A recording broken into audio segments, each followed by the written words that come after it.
Muy bien. Entonces, este es un curso práctico de predicación. Vamos a iniciar dándole la bienvenida a todos ustedes. Qué bueno que están aquí tomando este curso. Vamos a ver la introducción, como dice ahí, introducción al curso. Y luego abajo tiene un cuestionamiento, el porqué de este curso.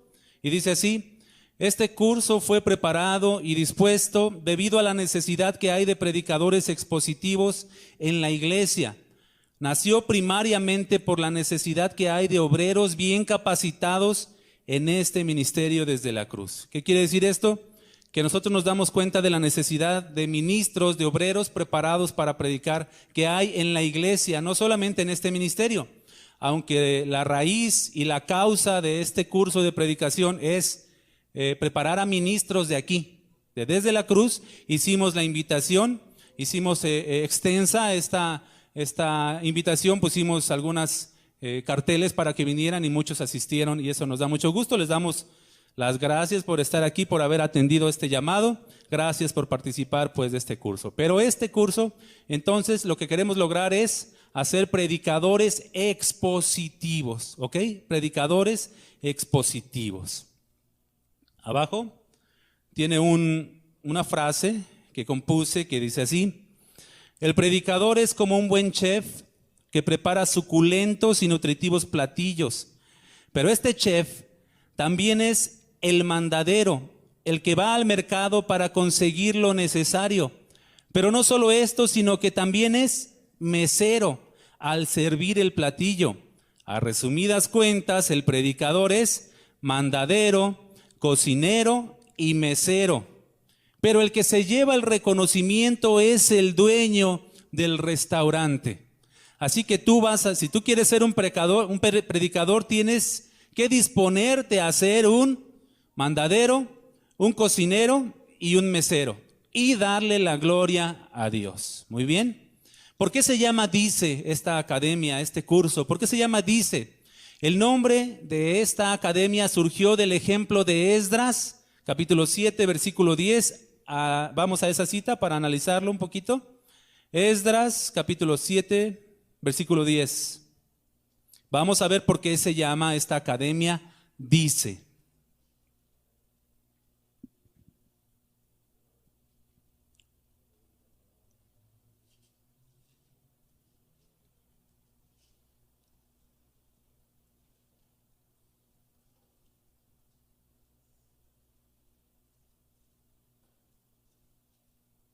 Esdras, capítulo 7, versículo 10, dice así: porque Esdras había preparado su corazón para inquirir la ley de Jehová y para cumplirla y para enseñar en Israel sus estatutos y decretos. ¿Por qué se llama DICE? Tomamos el ejemplo de Esdras. ¿Qué hizo Esdras? Preparó su corazón para inquirir la palabra de Dios, para cumplir la palabra de Dios y para enseñar. Así que vamos a tomar el ejemplo de Esdras y nos vamos a basar en esto y lo vamos a tomar como si fuéramos nosotros. Abajito dice declaración del alumno. ¿Sí lo alcanzan a ver ahí? Declaración del alumno. Esta es tu declaración. Esta es tuya. Hazla tuya.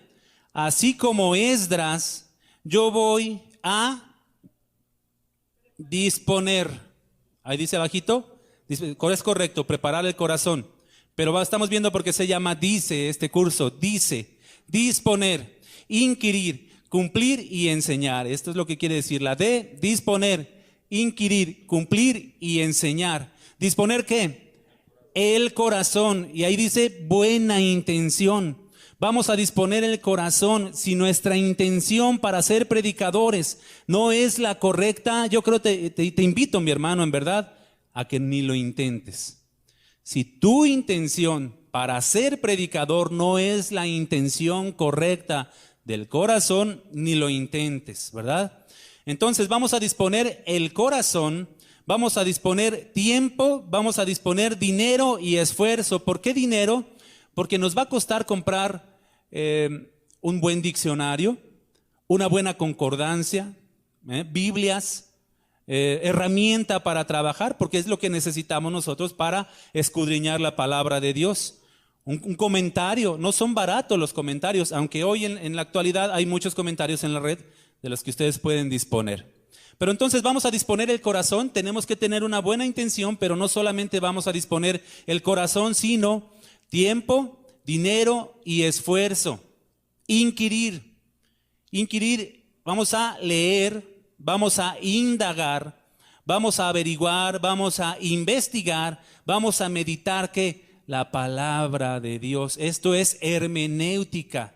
Vamos a aplicar la hermenéutica, vamos a inquirir, vamos a leer, indagar, averiguar, investigar, meditar. Esto es ir al mercado. Recuerden la frase que leímos al inicio, el predicador es como un buen chef que prepara suculentos y nutritivos platillos, pero este chef también es el mandadero, el que va al mercado a conseguir lo necesario. Así que al inquirir, al investigar, al leer, al meditar, al averiguar, estamos yendo al mercado para conseguir los materiales con los cuales vamos a preparar un buen platillo. ¿Ok? Y después lo vamos a servir. Esto es predicar. Vamos por los materiales al mercado, que es la palabra de Dios, llegamos, preparamos el platillo.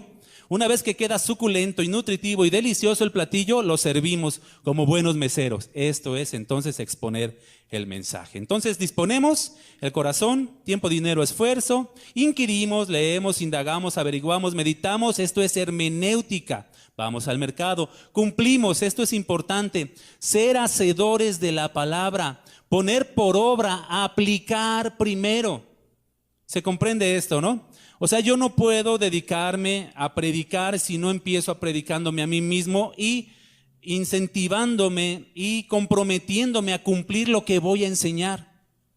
Si yo voy a enseñar acerca de no robarás, debe empezar por mí. Si yo voy a empezar a enseñar acerca de no mentirás, debe empezar por mí. ¿Ok? Primero lo aplicamos a nuestras vidas, que haya fruto y entonces ya podemos enseñar. Disponer, cumplir, disponer, inquirir, cumplir. El cuarto es enseñar. Ahí dice exponer, predicar, esto es homilética, servir el platillo. Y todo esto, recuerden que es su declaración, tómenla como propia, ahí donde está la rayita, para abajo es su declaración. Y todo esto lo haré para que con limpia conciencia pueda decir, así dice Dios. Esto es importante. Todo esto, disponer el corazón, inquirir en la palabra, cumplir la palabra y enseñar la palabra, lo haré para que con limpia conciencia pueda yo decir, así dice Dios. ¿Y saben por qué es importante? Sí, dígame.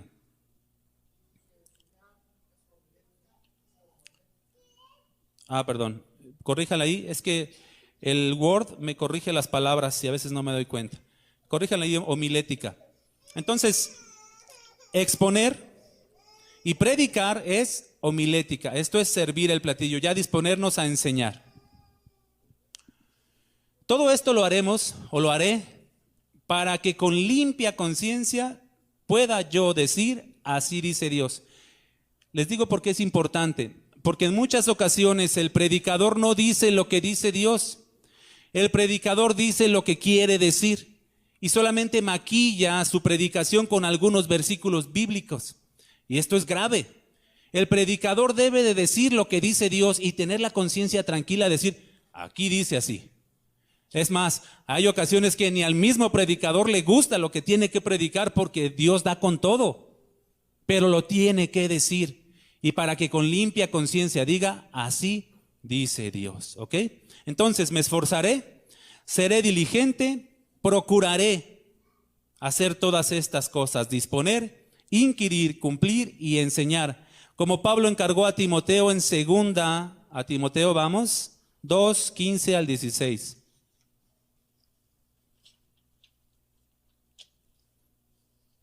Estamos viendo la introducción al curso.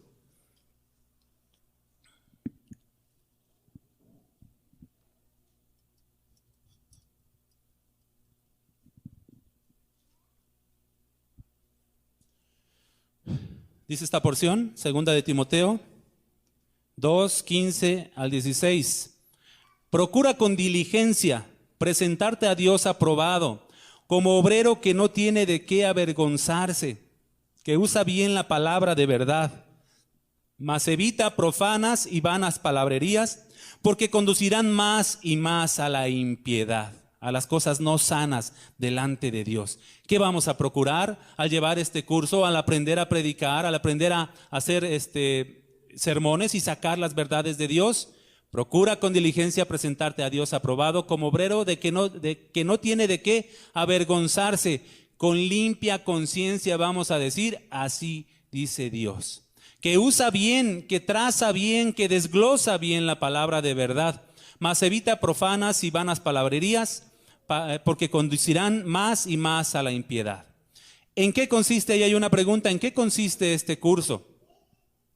El curso consiste básicamente en el estudio, preparación y exposición de un sermón bíblico, haciendo énfasis en algo muy esencial, vivir la palabra, como Pablo dice en 1 Timoteo 4, versículo 12. Ahí vamos rápido, 1 Timoteo 4, 12. ¿En qué consiste el curso? Repito, el curso consiste básicamente en el estudio, preparación y exposición de un sermón bíblico, haciendo énfasis en algo muy esencial, vivir la palabra. Como Pablo dice a Timoteo en 1 Timoteo 4, versículo 12, ninguno tenga en poco tu juventud, sino sé que ejemplo de los creyentes, ¿en qué? En palabra, ¿en qué más? En conducta, en amor, espíritu, fe y pureza. El predicador, mis hermanos, va por delante. No podemos ser predicadores y ser moralmente y éticamente peor que los demás o estar en un estándar bajo. Por eso vamos a cumplir la palabra y una vez cumplida la palabra tendrá peso en nosotros para poder expresarla. Ninguno tenga en poco tu juventud, le dice Pablo a Timoteo, sino sé ejemplo de los creyentes en palabra, en conducta, fíjense, en amor. Se tiene que manifestar estas cosas, en espíritu, fe y pureza. Entre tanto que voy, dice, ocúpate ¿en qué? En la lectura, la exhortación y la enseñanza. Luego dice, no descuides el don que hay en ti. Y esto es importante enfatizar también. Miren, mis hermanos, podemos tener las mejores academias, podemos cursar muchos institutos, podemos tener doctorados, podemos tener un montón de cosas, pero si no tenemos el don de Dios, no la vamos a hacer. Definitivamente. Simplemente vamos a adquirir conocimiento, tal vez alguna habilidad, tal vez algunas técnicas, pero si no tenemos el don de Dios, no va a penetrar a nuestros oyentes, a nuestra audiencia. Es Dios glorificándose a Él mismo en nosotros, nos va a usar. Y para eso necesita depositar un don en nosotros. Si lo tienes, gloria a Dios. Si no lo tienes, clama a Dios por ese don. Y si lo tienes tal vez un poco limitado, dile, Señor, aumenta mi capacidad, aumenta mi don, Señor, quiero servirte, ¿verdad? Pero esto es con diligencia, esto es ocupándonos en estas cosas. Dice en el 14, no descuides el don que hay en ti, que te fue dado mediante profecía con la imposición de las manos del presbiterio. Luego otra palabra importante nuevamente, ocúpate en estas cosas, permanece en ellas para que tu aprovechamiento sea manifiesto a todos. La iglesia y el lugar donde ustedes vayan a predicar, el lugar que tal vez alguna vez alguno de ustedes presida o tal vez algunos otros ya estén presidiendo, la iglesia va a dar testimonio si son buenos predicadores, si son buenos obreros, si en verdad están hablando lo que dice Dios o si nada más están hablando lo que ellos quieren decir. La iglesia se va a dar cuenta de sus intereses, la iglesia se va a dar cuenta de sus intenciones, porque Dios mismo va a dar testimonio a la iglesia acerca de ustedes. ¿Ok? Entonces, será manifiesto a todos los demás cuando nosotros permanezcamos, nos ocupemos, no descuidemos y nos ocupemos en esto, ¿verdad? Será manifiesto a todos. Y luego algo básico, importante, mis hermanos, versículo 16. Ten cuidado de ti mismo, tú predicador, o tú que pretendes ser predicador. ¿Qué es lo primero que tienes que tener? Cuidado de ti mismo y de la doctrina. Persiste en ello. ¿Persistir en qué? en tener cuidado de mí mismo. ¿Y en qué más? Persiste en ello, pues haciendo esto te salvarás a ti mismo y a los que te oyeren. Y persistir no solamente en tener cuidado de mí mismo y de la doctrina, sino en persistir en ser ejemplo. Persistir en ocuparme en el estudio de la palabra. Persistir en cumplir la palabra. Persistir en exponer de una manera apropiada la palabra. ¿Ok? La finalidad de este curso, dice ahí, es que cada uno llegue a ser un buen intérprete, así como un buen expositor de las Escrituras, sin descuidar nuestra relación con Dios, crecimiento, madurez espiritual, para que con limpia conciencia podamos decir, así dice Dios. ¿Ok? En la segunda hoja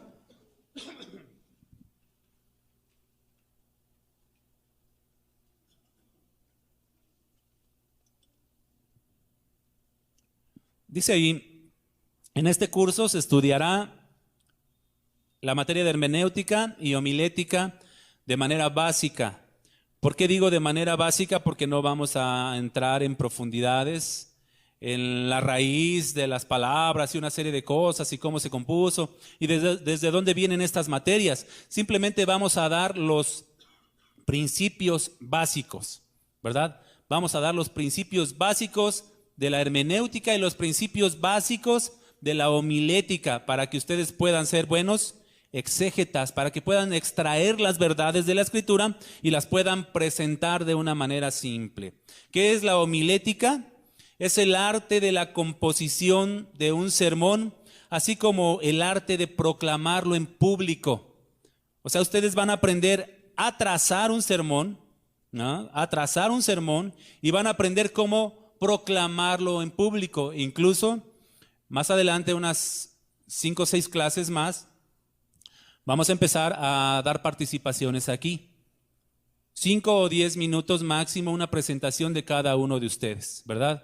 Tal vez nos lleven 2 clases en pura presentación. Se va a grabar en video, lo vamos a subir a YouTube para que todo el mundo los vea. ¿De acuerdo? Bueno, ahorita no. Se va a grabar en video, sí, para yo checarlo y calificarlos, ¿verdad? Desde aquí se puede calificar también. Pero los vamos a dar consejos. Mira, hiciste bien acá, hiciste bien aquí, bájale acá, súbele acá, métele, sácale, quítale, ponle, ¿ok? Eso es lo que vamos a hacer, en mi caso como profesor. Para que ustedes puedan adquirir estos consejos y decir, tienes razón, voy a corregir esto. Voy a tratar de ser menos de esta manera, voy a echarle más énfasis aquí, menos acá. Entonces se va a calificar, ¿ok? Y se les va a grabar y van a pasar 10 minutos cada uno. Un sermón breve, tal vez 5 o 10 los que ustedes consideren y tengan preparado. ¿Qué es la homilética? Es el arte de la composición de un sermón, así como el arte de proclamarlo en público. La homilética nos ayuda a comunicar con claridad, sencillez y efectividad las verdades del Evangelio. ¿Qué es la hermenéutica? Es el arte de la interpretación de la Biblia, o en palabras más sencillas, es un método para interpretar la Biblia. Es el conocimiento y arte de la interpretación de los textos para determinar el significado exacto de las palabras mediante las cuales se ha expresado un pensamiento. Repito eso. Es el conocimiento y arte de la interpretación de los textos para determinar el significado exacto de las palabras mediante las cuales se ha expresado un pensamiento, en este caso el pensamiento de Dios. ¿Verdad? Vamos a extraer las verdades del pensamiento de Dios y las vamos a exponer a nuestra audiencia. Amén. Nota, la hermenéutica nos sirve para hacer una buena exégesis y no eisegesis del texto bíblico. ¿Qué es exégesis y qué es eisegesis? Exégesis es extraer las verdades de la palabra de Dios. Esto es así de simple. Ustedes van a extraer las verdades de Dios y las van a comunicar a la iglesia, a la audiencia. Eisegesis es lo contrario. Fíjense, eisegesis es meter mis ideas, mis conceptos, mis prejuicios, mis cosas. Es como decir, pues yo creo en tal doctrina y la Biblia tiene que avalar la doctrina que yo quiero. La Biblia tiene que decir lo que yo quiero que diga. Eso es eisegesis. y torcemos la palabra de tal manera que se acople a lo que yo quiero decir. Pero exégesis es simplemente, saqué esto de la Escritura, así dice Dios. Para que con limpia conciencia podamos decir, así dice Dios. Así que no le vamos a meter nuestras ideas a la Escritura. La Escritura nos va a moldear para que nosotros digamos lo que Dios quiere decir. Nosotros no vamos a moldear la palabra de Dios y vamos a decir, este me sirve para decir lo que yo quiero decir. Este versículo otro me sirve para decir lo que yo quiero decir. Y entonces recortamos la palabra de Dios y decimos lo que queremos decir. Pero cuando vamos a la simple Escritura, la Escritura habla. La Escritura habla por sí sola. Simplemente nosotros vamos a excavar y lo vamos a verter en los oyentes. ¿Muy bien? Ok. Entonces eso es exégesis e eisegesis. Una cosa es sacar las verdades y otra cosa es meter mis ideas a la palabra y presentarlas así. Muy bien, seguimos ahí donde dice nota, abajito dice, todo lector es un intérprete de la Escritura. Y esto es verdad, ¿eh? Todo lector es un intérprete de la Escritura. Todo el que se acerca a la Biblia quiere entenderla, la va a interpretar. Pero la hermenéutica nos faculta para interpretarla bien. Todo lector es un intérprete de la Escritura, pero la profecía no es de interpretación privada. ¿Qué es esto? Que tú no vas a interpretar la Escritura como se te antoja.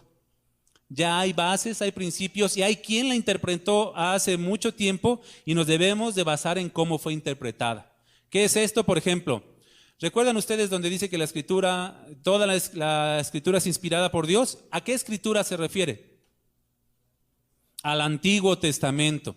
Ok, en el Antiguo Testamento encontramos todas las verdades y dice el Señor Jesucristo que el Antiguo Testamento da testimonio de Él mismo, ¿no? Escudriñad las Escrituras porque en ellas os parece que tenéis la vida eterna y ellas son las que dan testimonio de mí. Así dice el Señor Jesucristo. ¿Cuáles Escrituras? El Antiguo Testamento. Ahora, ¿cómo vamos a poder entender el Antiguo Testamento? Hay quien ya lo interpretó. El Antiguo Testamento está interpretado, ¿cómo? En el Nuevo Testamento. El Nuevo Testamento interpreta lo que aquellos quisieron decir. Por ejemplo, dice la Escritura en el Antiguo Testamento, no pondrás bozal al buey que trilla. Y Pablo pregunta, ¿por quién se escribió esto? ¿Por los bueyes? Por nosotros se escribió. Pero si no tuviéramos la interpretación de Pablo, no entenderíamos lo que dice el Antiguo Testamento. Si no tuviéramos la interpretación de Pedro, no entenderíamos lo que dice el Antiguo Testamento. Así que ya hay quien interpretó las Escrituras. A ellos nos vamos a basar porque las palabras de Dios, la profecía, no es de interpretación privada. No sé si ustedes han acudido a algunos grupos donde se lee un texto bíblico, son 10 personas. ¿A usted qué le parece? ¿Qué entiende ahí, hermano, de ese texto bíblico? No, pues a mí me parece así. ¿Y usted, hermano? No, pues a mí me parece acá. ¿Y usted, hermano? No, pues a mí. Y se van con todos. Y cada uno da su opinión o lo que le parece el texto bíblico. Y dicen, bueno, pues 6 dijeron que de esta manera, 4 de esta manera. Nos quedamos con la mayoría. La mayoría entonces se lleva la interpretación, ¿verdad? No es así. Ya hay quien lo interpretó. Por eso debe de haber un buen maestro bíblico para que explique esto. Bueno, vamos a buscar un texto. ¿Dónde me quedé? Segunda de Pedro. Ahí está marcado, ¿verdad? Segunda carta del apóstol Pedro 1:19.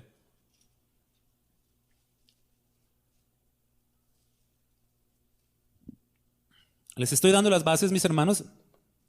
Ahorita vamos a ver hermenéutica y los dos primeros principios de interpretación.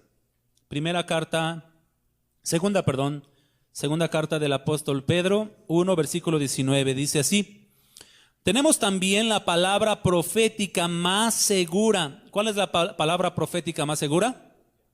La Biblia completa. Tenemos también la palabra profética más segura, a la cual hacéis bien en estar como atentos a la palabra de Dios, como una antorcha que alumbra en lugar oscuro, hasta que el día esclarezca y el lucero de la mañana salga en vuestros corazones. Entendiendo primero esto, ¿qué? Que ninguna profecía de la Escritura es de interpretación privada. ya fue interpretada y nos la dejaron plasmada en el Nuevo Testamento, todo lo que se profetizó antes. 21, porque nunca la profecía fue traída por voluntad humana, sino que los santos hombres de Dios hablaron ¿qué? Siendo inspirados por el Espíritu Santo. Cuando nosotros acudimos al Nuevo Testamento, entonces estamos entendiendo el Antiguo Testamento. El Nuevo Testamento nos aclara el Antiguo Testamento y este es otro principio de interpretación. Vamos a entrar pues a la materia de hermenéutica. Solamente vamos a dar 2 principios rápidamente y la siguiente semana continuaremos con los principios de la hermenéutica, de interpretación. Primer principio de interpretación, lectura de la palabra de Dios. Y aunque parece obvio, ¿no? Lo primero que necesita un intérprete de la palabra de Dios es leer la palabra de Dios.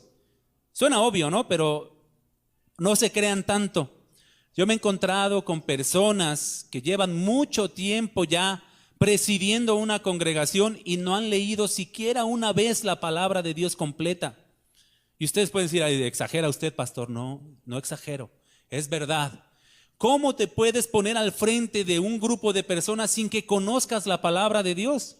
Entonces el primer principio para interpretar la palabra de Dios es leer y conocer la palabra de Dios.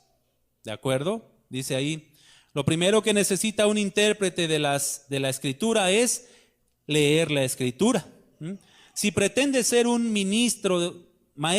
si pretende ser un maestro de la Biblia, tienes el deber obligado, no es opcional, es obligado, tienes este deber a fuerza de leer y de conocer la palabra de Dios. Si quieres comunicar lo que dice Dios, tienes que saber lo que dice Dios. No puedes hablar de Dios sin conocer a Dios, ¿verdad? A un pastor por ahí le dijeron, ay pastor, usted pura Biblia. Siempre contesta con Biblia. Y así dice la Biblia, y así dice la Biblia. Y luego era un cristiano el que le decía, pues ¿de qué quieres que te hable? ¿Del libro vaquero, de Calimán o de qué? Pura Biblia. Necesitamos conocer lo que dice. Si no has leído la palabra de Dios completa, mi hermano, empieza por ahí. Y los que nos estén viendo por YouTube, por el video, empiecen por ahí, hermanos, por leer la palabra de Dios. Ese es el principio esencial. Si no, pues ¿de qué vamos a hablar? ¿Verdad? Seguimos leyendo. En primer lugar, debes reconocer que la palabra de Dios es infalible, que no tiene errores, que no tiene fallas. En primer lugar, debes reconocer que la palabra de Dios es infalible, no tiene fallas ni errores. Pues porque Dios la hizo, porque Dios la escribió, inspiró a sus santos profetas, ¿verdad? Y no es infalible por ser palabra de Dios y no de hombre. Dios no se equivoca, mis hermanos, Dios no miente, Dios no se contradice, Dios no se niega a sí mismo. Lo que dice la Escritura debemos creerlo como verdad. Algunos dicen, ¿a poco tú crees que Jonás estuvo 3 días y 3 noches dentro de una ballena? Mira, si la palabra de Dios dijera que una ballena estuvo 3 días y 3 noches dentro de Jonás, lo creo. Y esa postura debemos de tomar todos. Así dice la Escritura, yo lo creo. ¿A poco tú crees que el mundo fue hecho en 6 días? Así dice la palabra. Y el séptimo descansó. En 6 días literales. Así dice la Escritura. ¿A poco tú crees que tantas especies de animales y de diferentes y tantas cosas entraron en el arca? Así dice la palabra. Y yo lo creo. Porque es palabra de Dios. Es infalible. Que no quepa en mi mente, que yo no comprenda a plenitud y con exactitud cómo fue, esa ya es cuestión mía, pero es palabra de Dios. Solo tenemos que basarnos fuertemente, mis hermanos. Así dice Dios, es palabra de Dios, es verdad, es infalible, no tiene errores, no se equivoca, no se contradice, no se niega a sí mismo. ¿Me iba a preguntar algo, hermano? ¿No? Ok. Segunda de Timoteo 3:16. Estamos viendo el primer principio de interpretación, que es la lectura de la palabra de Dios y el reconocimiento de la palabra de Dios, que es infalible y es verdad.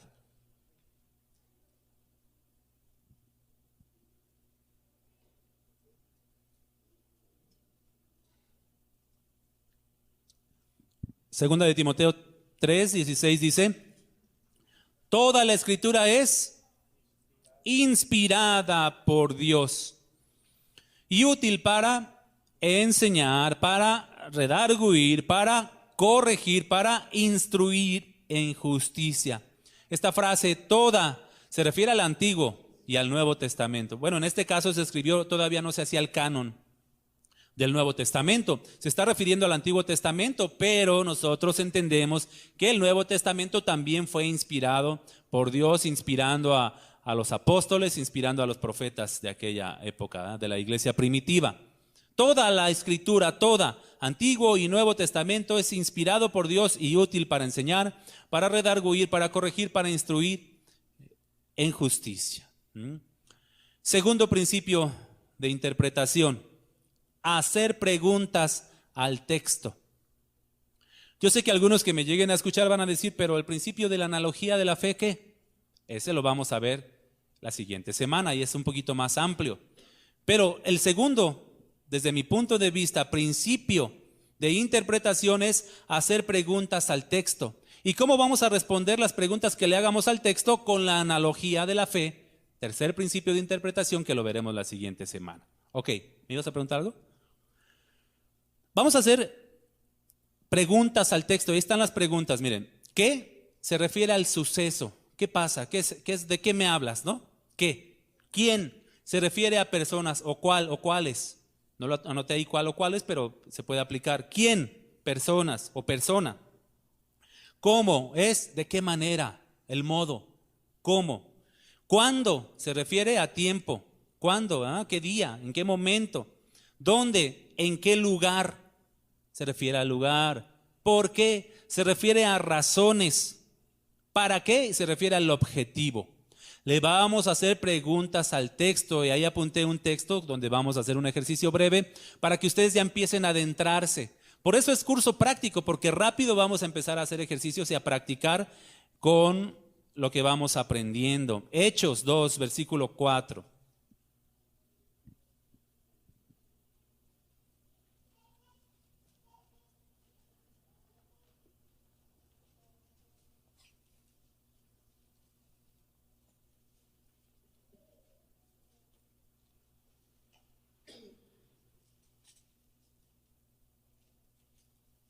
¿Ya están ahí? ¿Cómo dice Hechos 2? ¿Alguno que lea con voz potente? Hechos 2, versículo 4. ¿Quién dijo yo? Fueron todos llenos del Espíritu Santo y comenzaron a hablar en otras lenguas, según el Espíritu les daba que hablasen. Amén. ¿Qué vamos a hacer con este texto? Según esta regla que acabamos de ver, este segundo principio de interpretación, hacerle preguntas, ¿verdad? ¿Cuál es la primera pregunta? ¿Qué? ¿De qué está hablando? ¿Cuál es el suceso ahí? ¿Qué sucede ahí? ¿Qué pasa ahí? Fueron llenos del Espíritu. Ese es el suceso, ¿verdad? Fueron llenos del Espíritu Santo. ¿Y qué más pasó ahí? Comenzaron a hablar en otras lenguas según el Espíritu les daba que hablaba. Entonces, ¿qué pasó? ¿Cuál es el suceso? Fueron llenos del Espíritu Santo y comenzaron a hablar en lenguas. Esa es la primera pregunta contestada. ¿Ok? Así le vamos a hacer. ¿Quién? Pregúntale al texto, ¿quién fue lleno del Espíritu Santo? ¿Quién comenzó a hablar en otras lenguas? Todos, dice ahí, todos. Muy bien. Todos, fueron todos llenos. ¿Quiénes? Todos, ahí dice todos, ¿verdad? Ahorita no podemos aplicar otra regla porque estamos aplicando la primera. Por ejemplo, cuando dice todos, podemos preguntar, ¿cuáles todos? ¿De acuerdo? Entonces, para responder cuáles todos, ¿qué vamos a hacer? Acudir a otro principio de interpretación que se llama texto y su contexto. ¿Correcto? Texto y su contexto. Vamos a ir textos atrás y vamos a ir textos adelante para poder ver de qué está hablando este texto. Porque si nosotros sacamos un texto solito, aislado de los que le anteceden y de los que le preceden, vamos a caer en errores de interpretación y vamos a torcer la palabra de Dios y no vamos a poder decir, así dice Dios. Vamos a decir, así digo yo, según lo que leo aquí. Ok, ¿cómo? ¿Cómo comenzaron a hablar? Pues como el Espíritu les daba, ok. Pero esta pregunta, ¿cómo? Del modo como estaban hablando, se responde ya cuando vemos el contexto. Porque, por ejemplo, si ustedes ven el contexto, ahí dice ¿cómo? Por ejemplo, dice que se posaron sobre cada uno de ellos, ¿qué? Como una flamita, ¿no? De fuego. Y dice cómo estaban también, en qué posición estaban. Sentados. Entonces todas estas preguntas, leyendo el contexto, las vamos respondiendo, ¿de acuerdo? Estaban sentados. ¿Vino un qué? No vino un viento. Un estruendo que simulaba un viento, o sea, se parecía al sonido. ¿Lo ven cómo es importante entonces ir discerniendo así? No, y desde la primera. O sea, si tenemos todo el contexto en la mente, rápido vamos a responder y vamos a argumentar y vamos a poder comentar y hacer exégesis al texto, ¿verdad? Pero a lo que voy ahorita es que sí se debe responder según el contexto, pero como estamos viendo este principio, no queremos aplicar todavía a los demás, ¿verdad? La semana pasada, aunque lo estamos mencionando, está bien, pero la semana que viene vamos entonces a aplicar los otros principios de interpretación, como la analogía de la fe, como el texto y su contexto, ¿ok? ¿Cuándo? ¿Dónde dice eso? En el contexto. ¿Verdad? Porque el texto no lo dice, entonces se tiene que recurrir. La pregunta me obliga a recurrir al contexto. ¿Lo ven? La pregunta me obliga, tengo que ir y saber cuándo sucedió esto. ¿Va? ¿Cuándo? En el día de Pentecostés, en esta festividad. ¿Dónde? ¿Cuál era el lugar? Un aposento alto, ¿en qué ciudad, verdad? En fin, exacto, vamos a responder qué lugar era. ¿Por qué? ¿Por qué fueron llenos del Espíritu Santo y por qué comenzaron a hablar en otras lenguas? ¿Por qué?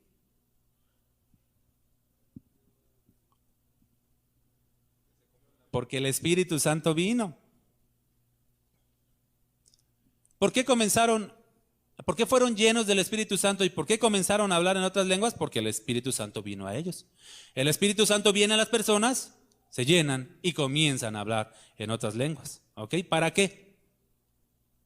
¿Cuál era el objetivo? Para hablar otras lenguas, sí. Cuando nosotros vamos al contexto, entonces vamos a entender que en esa época había gentes de muchas regiones, y el contexto lo dice, ¿no? Medos, partos, elamitas, del Ponto, Galacia, Panfilia, Egipto, Cirene y una serie de cosas. Entonces el Espíritu Santo los dotó de esto para que ellos pudieran hablar en el idioma de todos los que estaban ahí. Porque el mismo contexto dice que les oímos hablar, ¿qué? En nuestras lenguas en las que hemos nacido. Y empiezan a redactar toda una lista de lenguas, a lenguas humanas, por supuesto. Y dicen, yo vengo de allá, porque venían a la festividad del Pentecostés. Entonces ustedes ya van a poder armar todo el relato, la exégesis, van a extraer la verdad de este texto.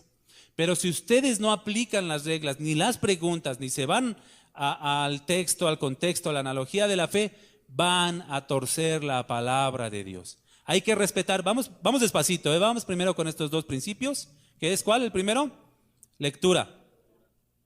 El segundo, aplicar preguntas al texto. Ok.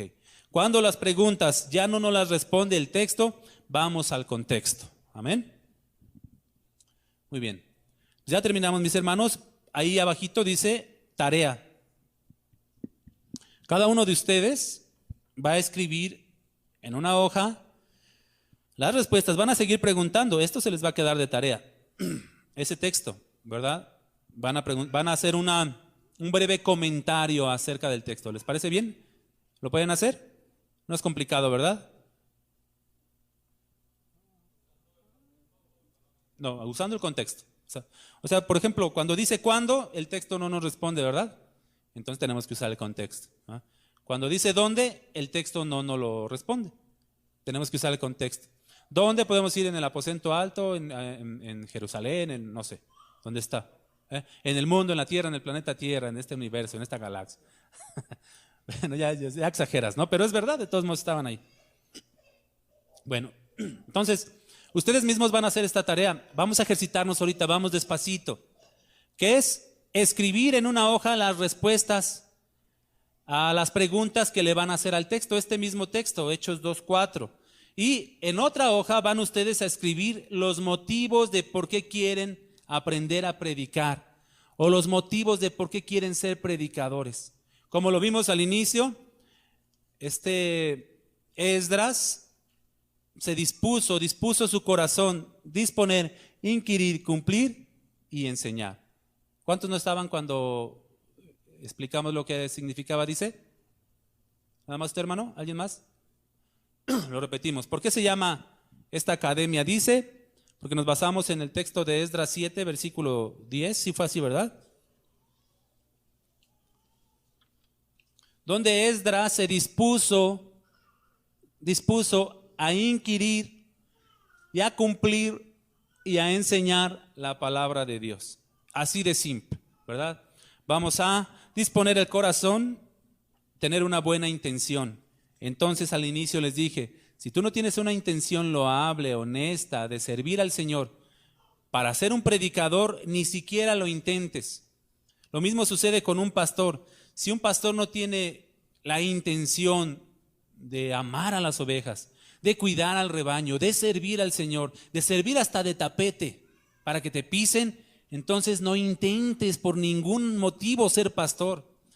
Si no tienes las mejores intenciones de anunciar la palabra de Dios y de decir, así dice Dios, ni siquiera intentes ser predicador. Porque ser predicador es un trabajo honroso.